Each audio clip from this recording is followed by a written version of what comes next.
Olá, boa tarde, tudo bem com você? Quinta-feira, dia 11 de abril, mais uma semana que está passando voando.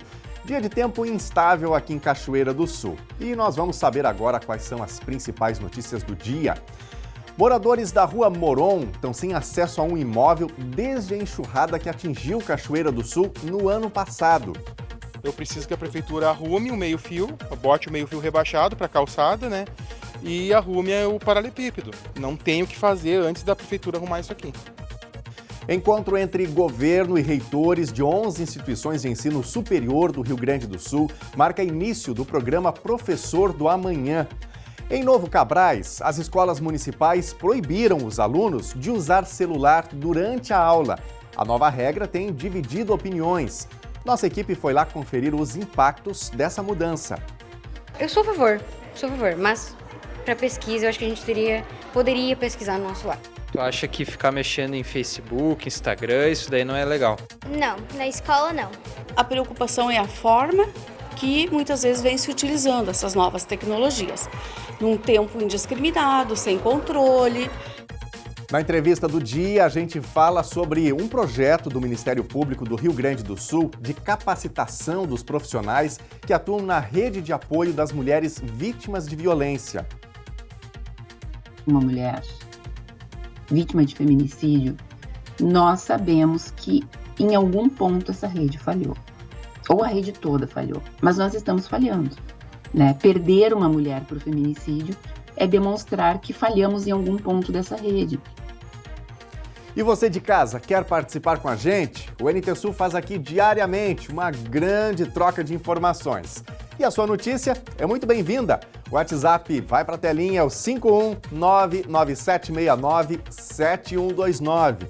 E você pode enviar áudio, pode mandar uma foto, um vídeo ou texto e a gente mostra aqui na nossa telinha.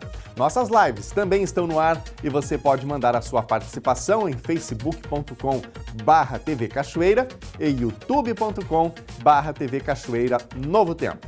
O NT Sul desta quinta-feira está no ar.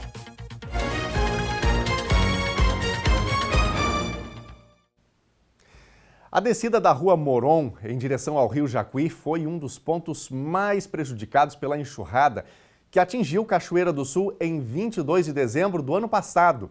Passados mais de 3 meses do evento climático, a via que já era precária ainda não recebeu a atenção da Prefeitura. Nós retomamos esse assunto por solicitação de um telespectador que não consegue abrir o seu empreendimento porque o acesso à obra está interditado. Rua Moron, próximo ao Rio Jacuí. Um tapume indica que neste local uma obra está em andamento. Na verdade, estava em andamento até a última semana antes do Natal de 2023, quando parou para recesso de final de ano, com previsão de retomada para 10 de janeiro.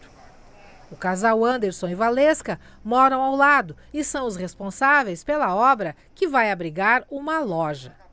Desde a enxurrada de 22 de dezembro, que causou muita destruição na cidade, o trabalho não pôde ser retomado porque parte da rua, meio-fio e calçada foram levados ou deslocados pelas águas.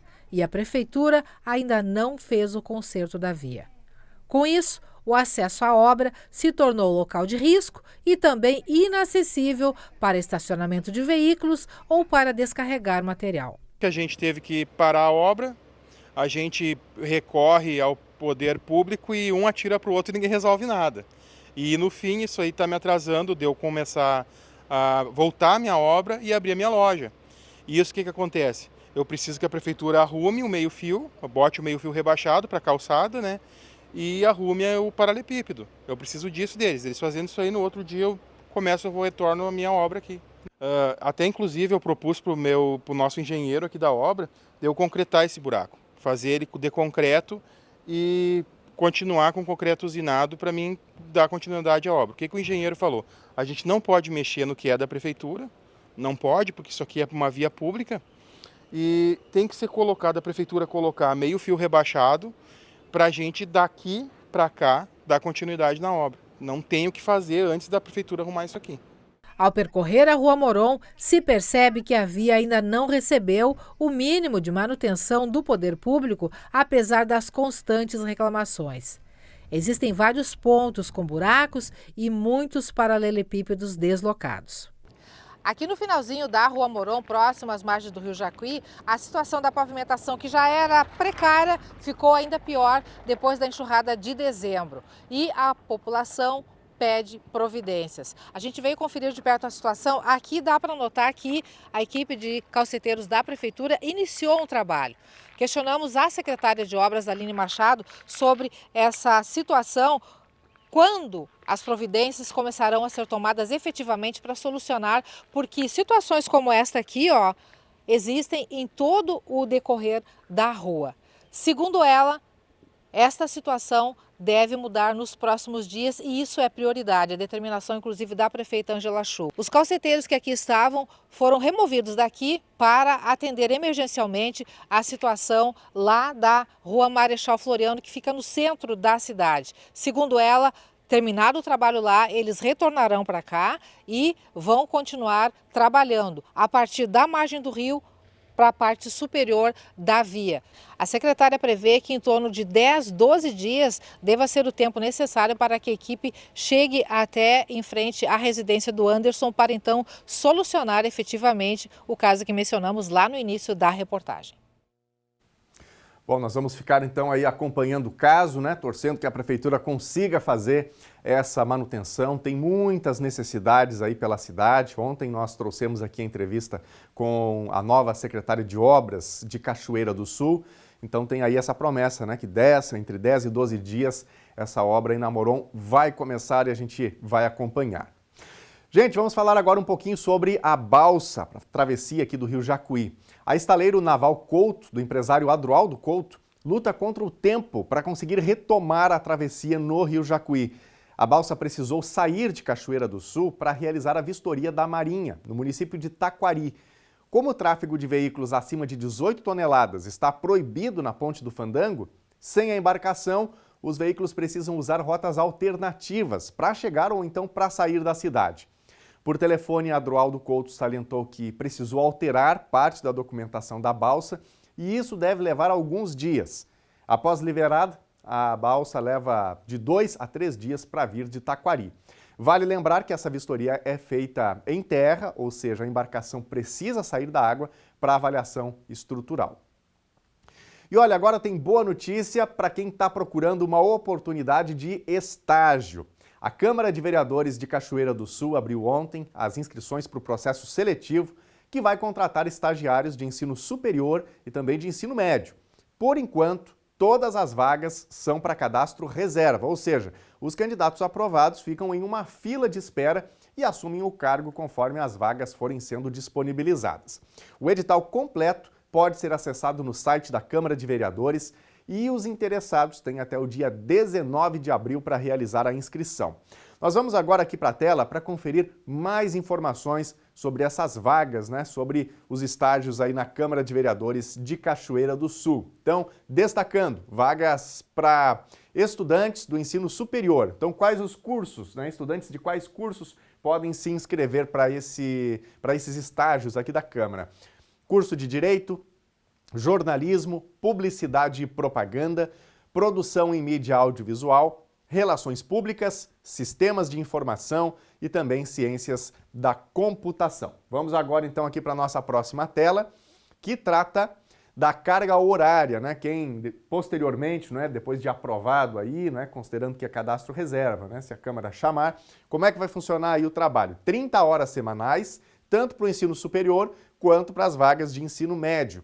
Qual que é o valor da Bolsa Auxílio para essas pessoas, né, para essas vagas? R$ 1.366,64 para estudantes do ensino superior e R$ 1.106,33 para estudantes do ensino médio. Vamos então aqui para a nossa próxima tela. Temos aqui as informações sobre a realização das provas. Quando vai ser a prova, Daniel? Dia 30 de abril, 13h. Essa prova vai ser realizada na UAB, Cachoeira do Sul, fica na rua Júlio de Castilhos, 342. A prova é escrita e é composta por 20 questões. Então, atenção você estudante, não é, que tem intenção de prestar algum trabalho de estágio, ou cumprir aí esse período de estágio que é importante, não é, para para o desenvolvimento da sua profissão. O edital, então, disponível no site da Câmara de Vereadores de Cachoeira do Sul. Uma decisão rigorosa pautou os primeiros dias de aula no município de Novo Cabrais. A Secretaria Municipal de Educação e os pais decidiram restringir o uso do celular durante o período de aula ao longo do ano. Benefícios e prejuízos do uso inadequado e indiscriminado do aparelho foram levados em consideração. A mudança atinge cerca de 530 alunos e até o momento dessa decisão divide opiniões. Desde o início do ano letivo aqui nas escolas de Novo Cabrais, os alunos, a cada começo de aula, têm uma tarefa que faz parte agora do cotidiano deles. Eles precisam largar os seus aparelhos de celular nessa caixinha, porque a Prefeitura aqui de Novo Cabrais, através da Secretaria de Educação, decidiu restringir esse uso do aparelho durante o decorrer das aulas. O assunto gera discussão e fez a nossa equipe se deslocar até Novo Cabrais para entender melhor essa decisão tomada pela Prefeitura em comum acordo com os pais. A mudança cumpre a lei estadual e atende às deliberações apresentadas pelos responsáveis. Para os anos iniciais, essa medida já era adotada, porém a discussão foi ampliada e agora atinge também os anos finais, o que divide opiniões entre os estudantes. Qual a tua opinião sobre esse assunto? Eu sou a favor, porque sempre vai ter aqueles que pegam escondido na mochila, deixam debaixo da classe. Eu acho isso bem errado, porque sim, distrai muito a gente. Eu mesmo me distraio, está perto de mim, eu vou ali, dou uma olhada e eu acho isso errado. Eu sei que é errado. Claro que eu já fiz, né? Mas eu acho bom isso, deixar o celular numa caixinha, como foi falado, na mesa do professor, porque tá ali, a gente tá vendo, tá seguro. Eu sou a favor, mas para pesquisa eu acho que a gente poderia pesquisar no nosso celular. Tem uns pontos negativos, que é sobre a pesquisa, não pode ficar pesquisando assim sobre a aula, assim, o que o professor está falando, assim, tem que ir para um laboratório de informática, e às vezes não tem computador para todo mundo e coisa e tal. Isso acaba atrapalhando um pouco. Para a pequena Maria Luísa, a decisão é correta e não se deve usar o celular enquanto o professor está explicando a matéria. Que eu acho que o celular só deveria ser usado para trabalhos com pesquisas. Para outros motivos, não. Tu acha que ficar mexendo em Facebook, Instagram, isso daí não é legal? Não, na escola não. Tu traz o teu celular aqui para a escola? Não. Todas as tecnologias são muito bem-vindas, porém a preocupação é a forma que muitas vezes vem se utilizando essas novas tecnologias. Num tempo indiscriminado, sem controle, né, onde o acesso também ele não tem nenhuma forma de orientação, né? Isso vem, nós então temos hoje pesquisas, né, científicas, acadêmicas, educacionais, que comprovam que este tempo exagerado de uso ele tem causado danos tanto na saúde física, emocional, relacional e em especial, né, às novas gerações. O objetivo é a concentração dos estudantes nas atividades educativas, minimizando distrações e potencializando o processo de aprendizagem. A Lisane é professora e também mãe de aluno. Para ela, a nova medida deixou os estudantes mais atentos na explicação que é repassada. E do jeito que a escola tratou e que o município tratou o assunto é positivo, sim. Porque, na verdade, o celular não foi retirado. Né? Ele passou a ser utilizado de outras maneiras. Né? Como recurso pedagógico, ele ainda pode ser utilizado. Lembrando que a escola tem outros recursos também digitais que podem ser usados, né? A tela interativa, tem o laboratório de informática, né? E o celular também pode ser utilizado como um recurso pedagógico quando e se o professor e também os alunos acharem necessários. Né?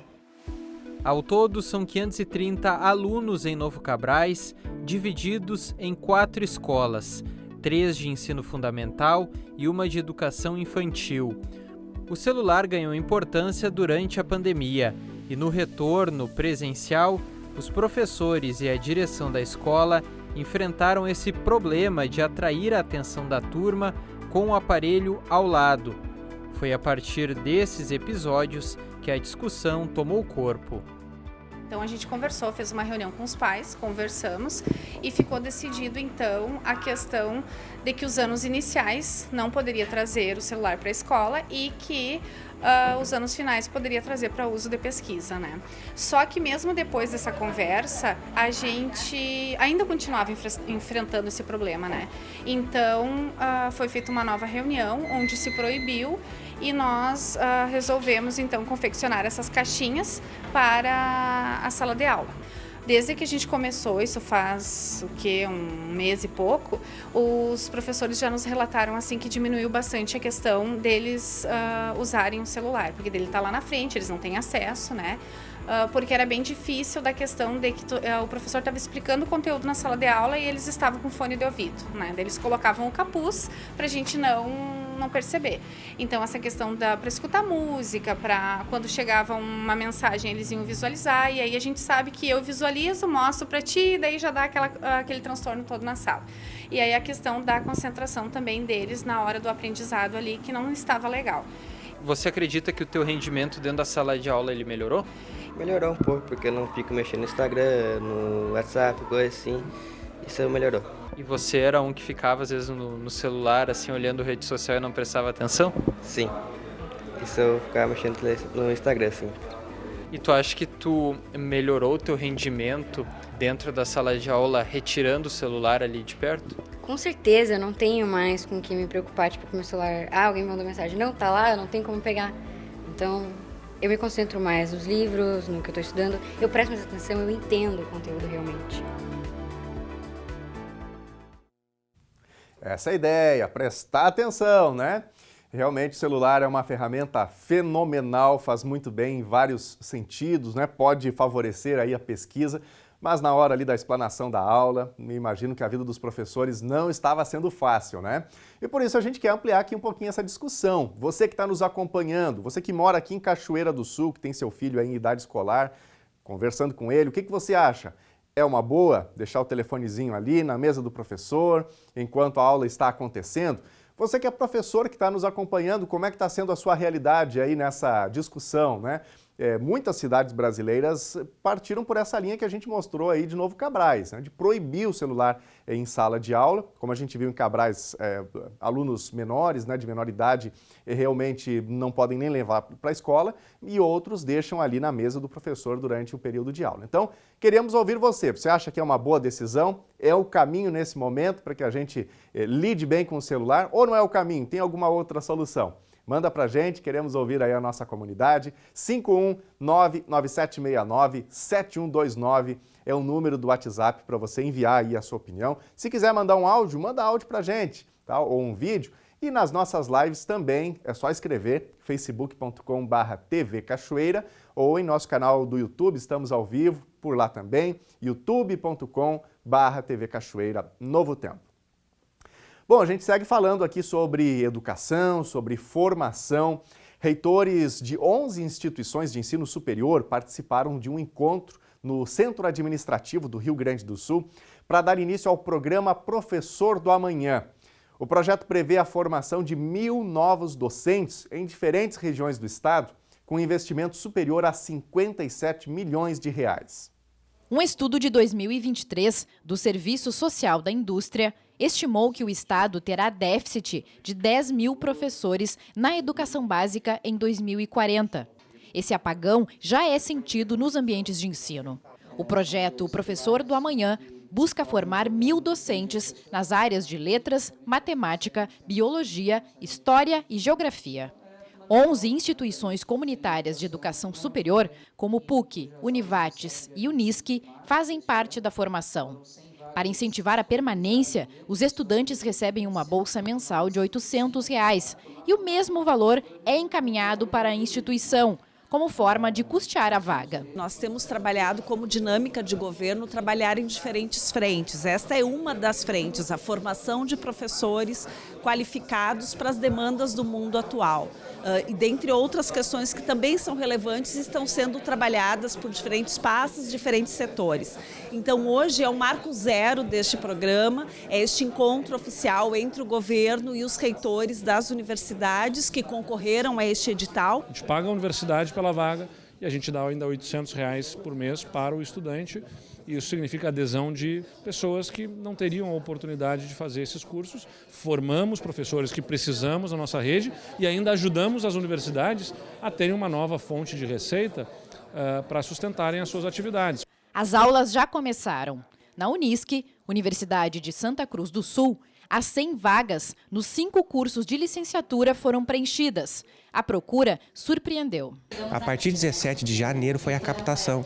É um período de férias, que muitos meninos não estão atentos ao que fazer. Então, realmente a procura foi muito... O que demonstra que quando há uma política pública de acesso e permanência, há procura, há demanda dos jovens. Nós estamos muito felizes com esse passo que foi dado pelo governo do estado e, como eu disse ao governador, somos parceiros para que a nossa capacidade física de todos os laboratórios e estruturas e intelectual seja utilizado pelo desenvolvimento do Rio Grande do Sul. Ao concluir a graduação, os novos docentes entram para o cadastro de contratações temporárias para atuar por pelo menos 2 anos na rede pública estadual. Que é a contrapartida, né, do aluno, depois de formado, que ele dá como retorno para a sociedade a partir da sua formação. E agora nós vamos ver os recadinhos dos nossos telespectadores. Muito obrigado a você de casa que faz o NT Sul com a gente todos os dias. Manda a sua opinião, o seu posicionamento também sobre os diferentes fatos do dia a dia. E o espaço aqui está sempre aberto para você participar, tá bom? O WhatsApp é o 51997697129. E as lives também estão à sua disposição no Facebook e no YouTube. É só você encontrar aí os nossos canais, tá bom? Vamos para nossa telinha, vamos começar aqui pelos recadinhos do WhatsApp. O Jairo está participando, está mencionando aí essa iniciativa de Novo Cabrais, dizendo o seguinte: acho viável e responsável essa iniciativa. Precisa atenção na hora de aprender e dirigir. Parabéns aos que tiveram essa ideia. Celular só em casa ou na folga. Obrigado, Jairo, pela participação. E você, o que acha? Celular em sala de aula? Pode? Tem alguma maneira assertiva, adequada de que o celular seja utilizado? Como a gente viu na reportagem, né?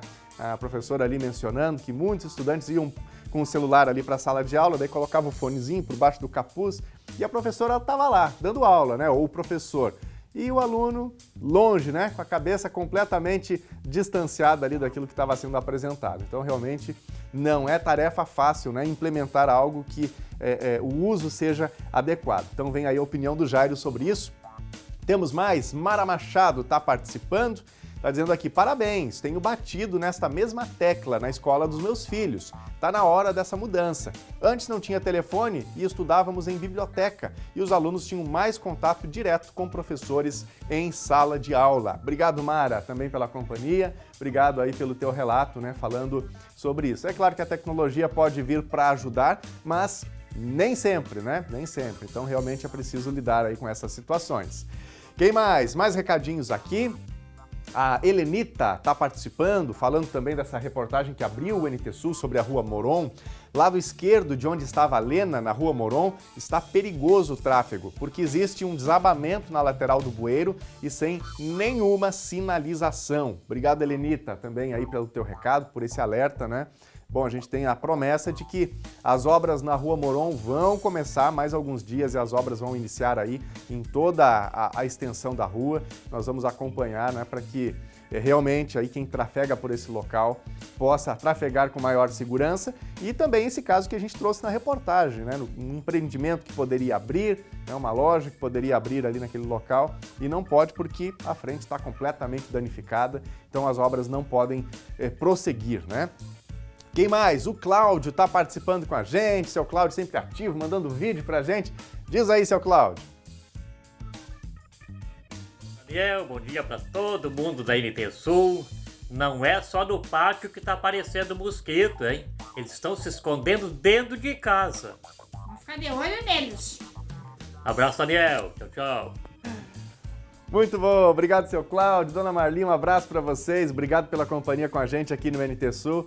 É isso, né? Tem aquelas raquetinhas assim que a gente já pode ficar caçando mosquitinho ou inseticida neles, não tem jeito, né? Que é pra gente realmente vencer aí esse problema da dengue, né? A gente faz brincadeira, mas o assunto é sério, a gente precisa realmente coibir aquilo que está ao nosso alcance, né? Que é justamente vencer o mosquitinho, que é quem vai transmitindo aí doença para todo mundo. Bom, a seguir, a gente vai saber qual a previsão do tempo para os próximos dias. E na entrevista do dia, a gente fala sobre um projeto do Ministério Público do Rio Grande do Sul de capacitação dos profissionais que atuam na rede de apoio das mulheres vítimas de violência. Toda vez que morre uma mulher vítima de feminicídio, nós sabemos que em algum ponto essa rede falhou. Ou a rede toda falhou, mas nós estamos falhando. Né? Perder uma mulher por feminicídio é demonstrar que falhamos em algum ponto dessa rede. Tem mais notícias, continue ligado aqui na TV Novo Tempo, voltamos já.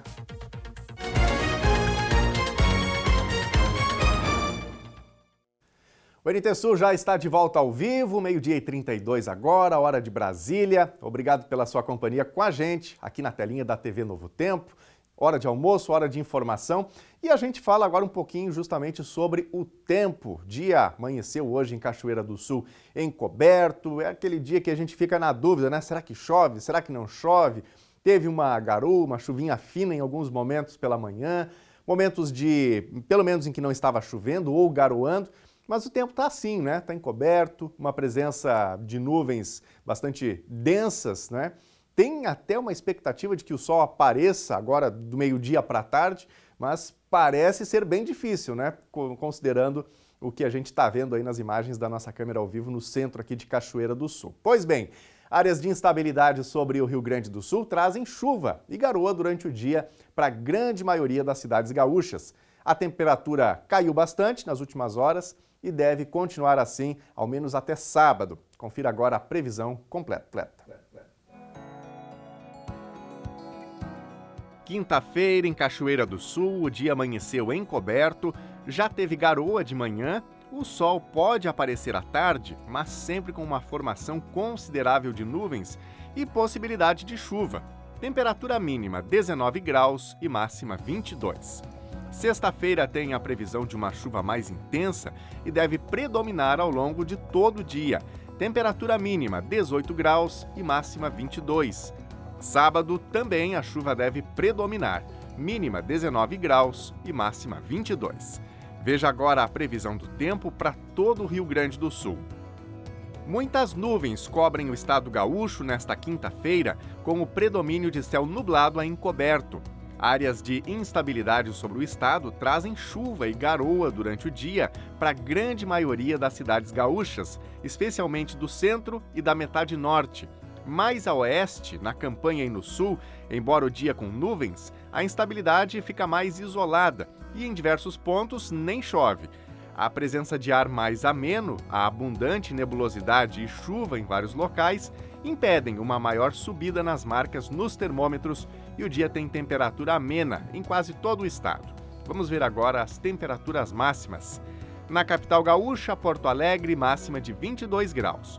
22 também na fronteira oeste, em Uruguaiana, e na região norte, em Passo Fundo. Em Santa Maria, na região central, 21 graus. Em Tramandaí e Torres, litoral norte, 22 graus. E em Pelotas e Rio Grande, na região sul, 23 graus.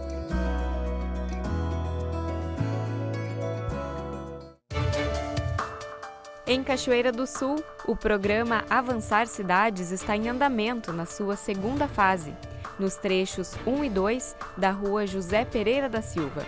Conforme divulgado pela Prefeitura, o trabalho está sendo concentrado na conclusão da microdrenagem, que compreende a instalação de tubulação pluvial e sistemas de drenagem no local. A primeira fase do Avançar Cidades, no bairro Primavera, inclui 8 das 19 ruas abrangidas pelo programa. Atualmente, este trecho está a 95% finalizado, restando apenas a conclusão de algumas calçadas e a sinalização vertical e horizontal das vias. A proposta do programa é promover melhorias na infraestrutura urbana, visando o bem-estar e a qualidade de vida dos moradores.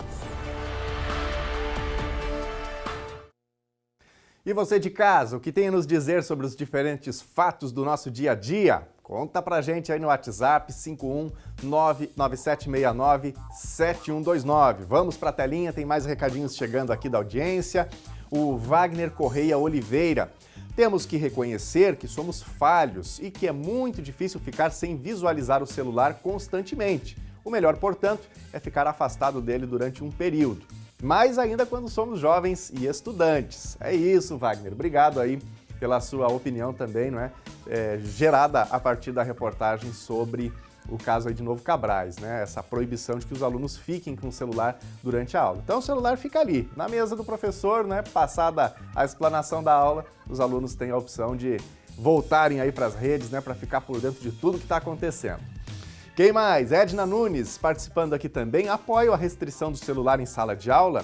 Ele dispersa mesmo. E para dirigir também. Um familiar ficou gravemente ferido porque o condutor do carro se abaixou para pegar o celular que havia caído. E aí aquele problema, né, Edna?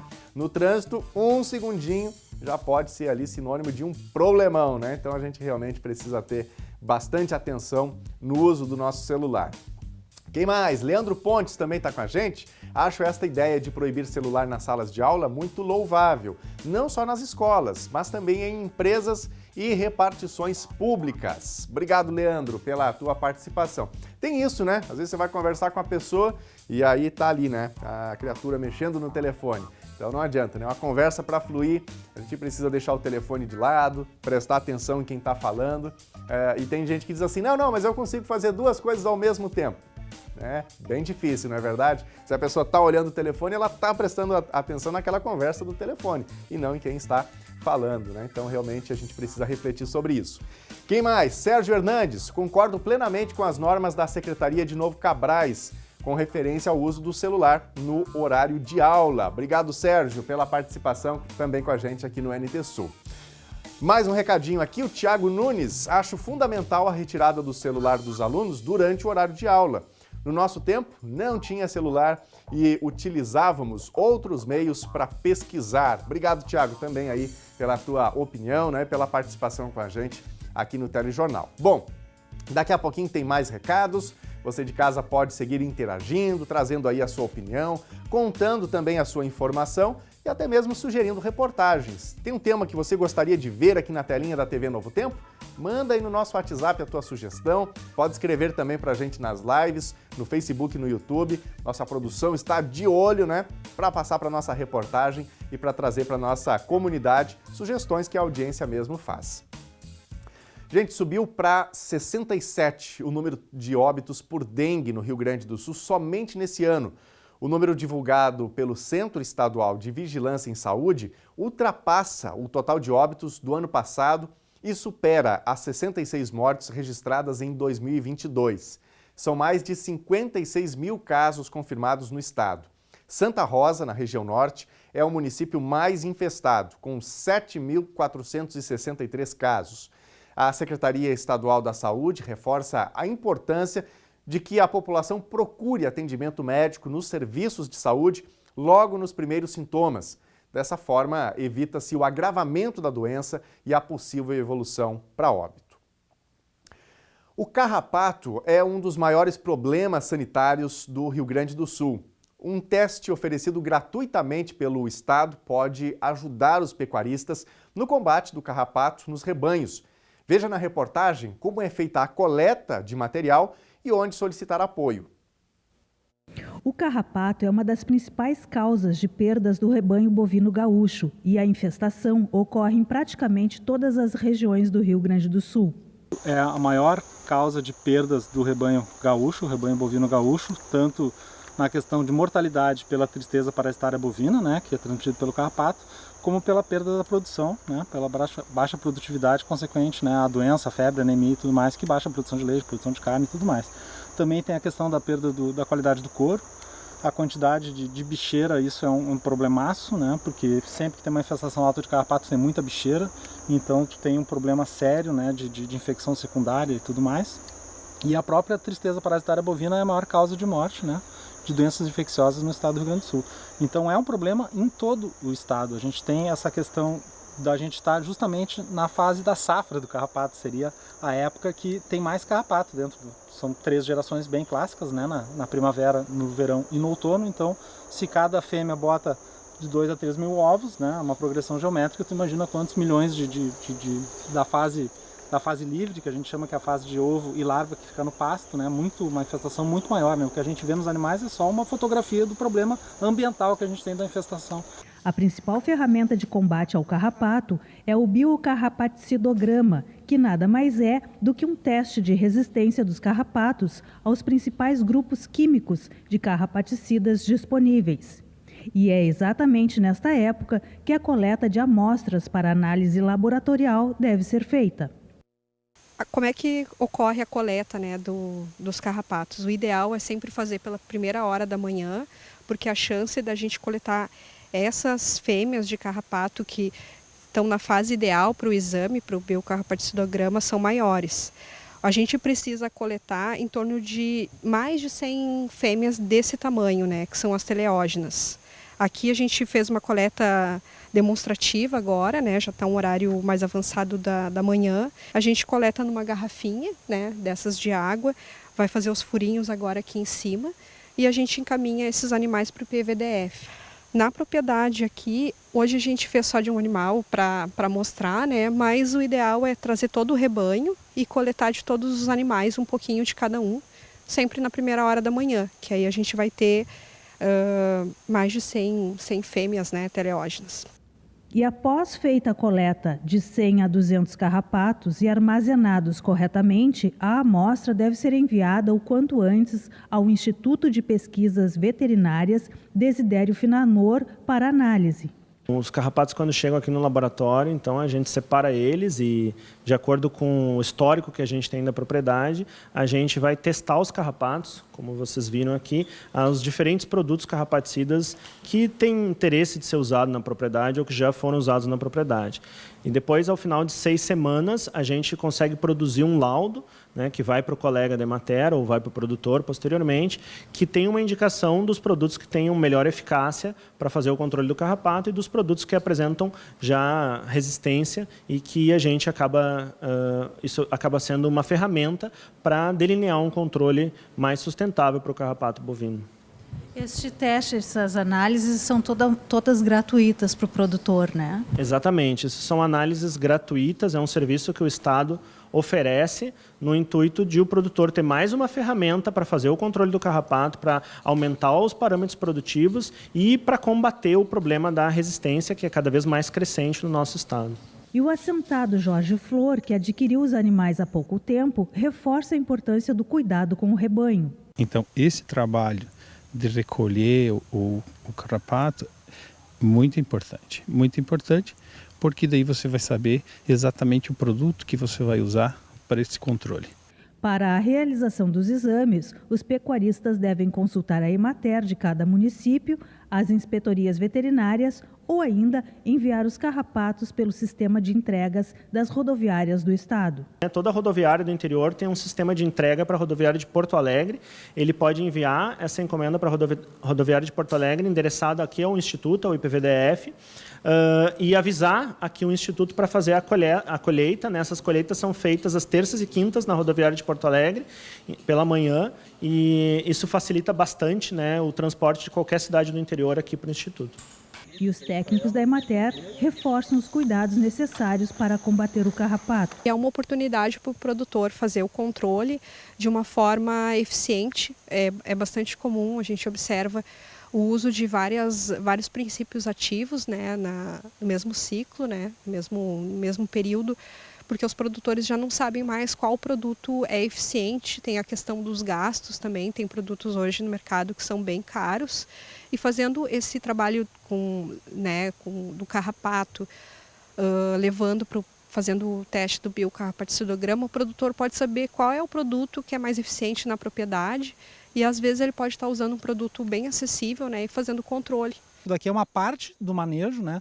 E a Emater, os técnicos da Emater estão dispostos a ajudar tanto na questão do biocarrapaticidograma, da coleta, para fazer esse teste de eficiência do carrapaticida, quanto nas outras medidas de manejo, né? Como a rotação de potreiros, piqueteamento de área, né? A maneira de aplicar, a época de aplicar, a estratégia de aplicação, né? A gente sabe que agora, na época que a gente está com uma maior população de carrapato, é a mais difícil de tratar. Então não adianta tu começar o tratamento agora. Por isso que é importante coletar, né, os carrapatos agora, para a gente saber qual é o princípio ativo, qual é o produto que funciona nos nossos carrapatos, que cada propriedade tem um histórico de uso de carrapaticida, ou seja, uma resistência diferente dos carrapatos aos diferentes carrapaticidas. Então cada propriedade tem que fazer o seu teste, não adianta usar o teste do vizinho, cada um tem que ser o seu teste e estrategicamente iniciar então o controle na primavera. Se a gente fizer a coleta agora, que é onde tem mais carrapato, obviamente a gente vai ter então essa ferramenta ajustada para iniciar o combate na primavera. Então fica a dica, todo mundo que tem problema de carrapato nesse outono, colete o carrapato, faça o exame e na primavera vai ter a ferramenta adequada para o combate.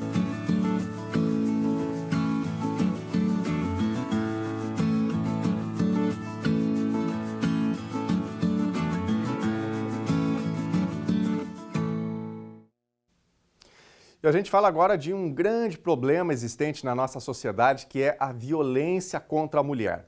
Cachoeira do Sul recebe na semana que vem o projeto CAU na Estrada, promovido pelo Ministério Público do Rio Grande do Sul, através do Centro de Apoio Operacional de Enfrentamento à Violência contra a Mulher. O objetivo é capacitar e ampliar a discussão da rede de enfrentamento. O Bernardo Miller chega agora para detalhar mais sobre esse evento. Na próxima terça-feira, dia 16 de abril, o auditório do Sicredi, aqui em Cachoeira do Sul, amplia uma discussão bastante importante, através de uma promoção do Ministério Público do Rio Grande do Sul, juntamente com o Centro de Apoio Operacional de Enfrentamento à Violência contra a Mulher. E é justamente esse assunto, violência contra a mulher, que vai ser debatido aqui no município na próxima terça-feira. Para tratar sobre esse assunto, eu vou conversar com a Ivana, que é a coordenadora desse projeto CAU na Estrada, que vai estar aqui em Cachoeira do Sul debatendo esse assunto juntamente com municípios da nossa região. Ivana, primeiramente, obrigado por nos atender. Fala um pouco como iniciou esse projeto CAU na Estrada para tratar sobre esse assunto tão importante que é a violência contra a mulher. Boa tarde, Bernardo, e boa tarde também aos telespectadores da TV Cachoeira. Isso iniciou quando eu assumi a coordenação do Centro de Apoio de Enfrentamento à Violência contra a Mulher. A primeira coisa que nós começamos a fazer foi o mapeamento das redes de enfrentamento à violência à mulher no Estado. E verificamos que algumas redes estavam fragilizadas, né, desconectadas e algumas até mesmo inexistentes. Assim, como as últimas pesquisas a respeito de violência contra a mulher, elas são aterradoras, porque elas nos mostram que ano após ano a violência cresce cada vez mais. E para enfrentar esse problema, não adianta que o Ministério Público faça um excelente trabalho, ou que o município desenvolva um trabalho muito bom. Se nós não atuarmos em rede, ou seja, todos os atores que estão envolvidos nesse enfrentamento atuarem de uma forma coordenada, nós não vamos conseguir diminuir os índices de violência, os índices de feminicídio. Então, a ideia foi ir até as comarcas para, conjuntamente com os colegas que são os promotores de justiça titulares nessas comarcas, chamar toda a rede do município e também a rede dos municípios vizinhos para a gente fazer uma capacitação. Então, assim, vai ser o dia inteiro de capacitação, no sentido de que de manhã teremos uma mesa de abertura com as autoridades, em que a gente convida as autoridades que são as autoridades gestoras do município, que são aquelas pessoas que vão determinar o orçamento para essa matéria, inclusive, como é o prefeito, o presidente da Câmara de Vereadores, a gente chama também o juiz, enfim, todas as pessoas que estão envolvidas de alguma forma nessa implementação e fortalecimento da rede. Depois da mesa de abertura, onde essas autoridades também têm um lugar de fala, eu faço uma palestra, que é uma palestra de sensibilização. A gente precisa entender da gravidade, da profundidade desse problema e o quanto ele nos alcança em todos os âmbitos, né? Porque às vezes parece que é algo de uma mulher que está lá longe, que a gente não conhece, então a gente tem que ver que essa violência ela é muito mais presente do que a gente pensa. E aí temos um intervalo para o almoço e no retorno nós temos então uma psicóloga forense que é parceira desse projeto e ela apresenta casos práticos. A partir do Formulário Nacional de Avaliação de Risco, ela coloca quais são os encaminhamentos a se dar para cada vítima de acordo com situações que se apresentam, quais são os serviços disponíveis, né? Então, por vezes, a rede sequer conhece alguns desses serviços que são bem importantes e a gente leva essa divulgação. Essa capacitação, ela é apenas um start, ela é o ponto inicial de uma articulação que vai ser muito maior, né? A gente não tem a expectativa de que isso se encerre nesse dia que a gente está aí. Esse dia é um dia de grande motivação de todas essas pessoas que participam para que sigam integradas nesse enfrentamento à violência. Porque a gente vai ter várias áreas, a polícia estará junto, polícia civil e polícia militar, a área da saúde será chamada, a área da educação também será chamada, justamente porque o enfrentamento à violência contra as mulheres ele é interdisciplinar. Ele precisa que todos os órgãos estejam envolvidos. Então, a ideia é que seja fortalecida não só a rede de Cachoeira do Sul, mas também dos municípios próximos. A gente compartilha, antes mesmo de fazer a próxima pergunta, de toda essa programação, a gente deixa aqui na tela para o pessoal poder acompanhar também e se programar para esse evento que acontece na semana que vem. Ivana, a vida de vocês, a Cachoeira do Sul, para abordar esse assunto juntamente com toda a região, ela dá um sinal de alerta para a região que, digamos assim, enfraqueceu essa discussão aqui nesse centro, ou é algo já programado, independente do índice ou não de violência contra a mulher? O projeto ele vai visitar essas cidades para conseguir fazer esse mapeamento todo no Rio Grande do Sul? Eu tenho escolhido as cidades de acordo justamente com isso que tu mencionaste, os índices, né? Eu estou tentando ir às comarcas onde houve o maior número de feminicídios em 2023. Mas Cachoeira do Sul não foi escolhida por conta disso. Cachoeira do Sul foi escolhida justamente a pedido de integrantes da rede, que ligaram para o centro de apoio ou enviaram um e-mail, não saberia te informar, solicitando, tiveram conhecimento desse projeto e solicitaram que o projeto fosse até Cachoeira do Sul, ou seja, a própria rede, né, integrantes da rede, percebendo uma fragilidade no sentido de que outros atores que estão na rede deveriam ser mais ativos e percebendo que a rede precisa de uma capacitação e de um ânimo, né, para se fortalecer, solicitaram a ida. Então, nós organizamos, né, serão 3 dias, será em Cachoeira, Encruzilhada do Sul e Santa Cruz do Sul. Nós fazemos um dia em cada cidade e nessa região, né, aí no próximo mês nós faremos a região da Serra e Campos de Cima da Serra, e aí vamos nessa sequência. Então, assim, Cachoeira tem índices de violência condizentes com os demais municípios, assim, ele não destoa no sentido de ser muito mais, mas são índices alarmantes, né? São índices horríveis como são todos os outros, né? Quando nós pegamos, quando nós promotores de justiça pegamos os nossos processos, né, criminais e vamos analisar o que temos, mais da metade é violência contra a mulher. E é um crime que impacta profundamente uma família inteira, né, impacta as crianças, impacta a sociedade como um todo, né, porque a violência ela acaba se multiplicando. Então, aquela ideia que tinha antigamente de que em briga de marido e mulher não se mete a colher, é algo que não pode mais ser admitido, porque isso importa sim ao Estado e à sociedade. E quando nós vemos esses números, né, assustadores que crescem cada vez mais, nós percebemos que estamos falhando como Estado, né? E digo no Estado no sentido, assim, de todos os órgãos ligados ao Estado brasileiro, né? Estamos falhando também como sociedade. Essa discussão ela é importante porque, inclusive, se você está em casa com o celular na mão e pesquisar aí no Google feminicídio Rio Grande do Sul, vai encontrar um aumento significativo nos últimos 5 anos. Acho que acredito seja por aí, né, Ivana?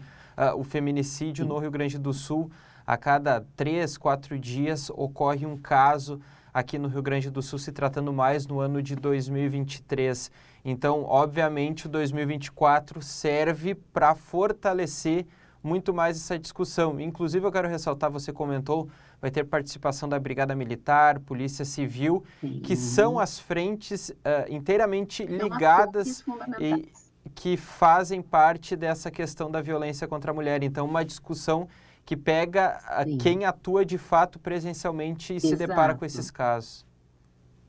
O trabalho da polícia é fundamental porque a polícia é a primeira porta de entrada de uma mulher, como regra, né? Por vezes, a porta de entrada é a saúde, no sentido de que ela entra muito machucada dentro de um hospital, e aí o hospital, então, é que aciona a polícia, né? Ou então ela vai fazer uma consulta e aí o profissional de saúde percebe que ela está sofrendo violência e faz um encaminhamento. E é por isso que é importante também que os profissionais de saúde estejam nessa capacitação para entender quais são os sinais de violência, mesmo que ela não diga. E o que ele tem que fazer a partir disso, né? Então, tudo isso a gente vai ensinar. Ensinar ou reforçar, enfim, aqueles que já sabem. Mas, como eu disse, geralmente é com a polícia, né? Seja a Brigada Militar, que é chamada ao local do fato no momento, né, da explosão da violência, seja quando a vítima, então, cria coragem e vai à delegacia de polícia para fazer a sua denúncia. Por isso, é tão importante que estejamos todos juntos, né, nessa capacitação. Toda vez que morre uma mulher vítima de feminicídio, nós sabemos que, em algum ponto, essa rede falhou. Ou a rede toda falhou. Mas nós estamos falhando, né? Perder uma mulher por feminicídio é demonstrar que falhamos em algum ponto dessa rede. Ivana, obrigado por nos atender e bom evento na semana que vem. Muito obrigada por esse espaço de divulgação que é muito importante. Tá certo. Daniel, fica o convite. Na terça-feira, dia 16 de abril, aqui em Cachoeira do Sul, no auditório do Sicredi, tem o projeto Caô na Estrada, que vai discutir a violência contra a mulher aqui em Cachoeira do Sul, com a participação de municípios aqui da região. Obrigado, Bernardo, pelas informações. Vamos para a tela, mensagens da nossa audiência. O Luiz Rodrigues, veículos atolados na estrada da barragem do Capané. Vídeo registrado agora. Vamos ver aí o vídeo do Luiz. Olha só, pessoal, tô mandando um videozinho aqui para mostrar a indignação da gente que é contribuinte, né? Para pagar os impostos da gente. Olha só a estrada da barragem aqui, ó.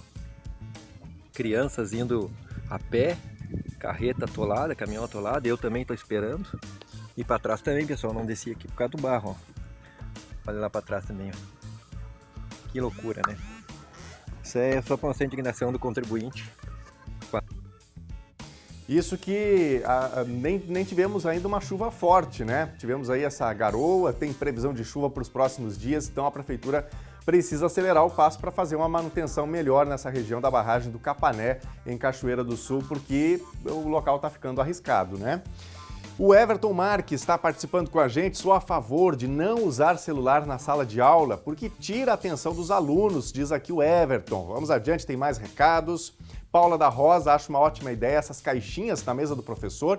Os alunos entram em sala de aula, guardam o celular, na saída pegam. É assim em provas de vestibular. Celular é para uma emergência, desnecessário em sala de aula. É aqui a opinião da Paula. Obrigado, Paula, pela participação. Obrigado a você de casa que interagiu. Tivemos aqui dezenas de mensagens que a gente não conseguiu colocar no ar, mas obrigado a você pelo carinho, pela audiência e pela participação. Nos encontramos amanhã ao meio-dia. Até lá. Tchau.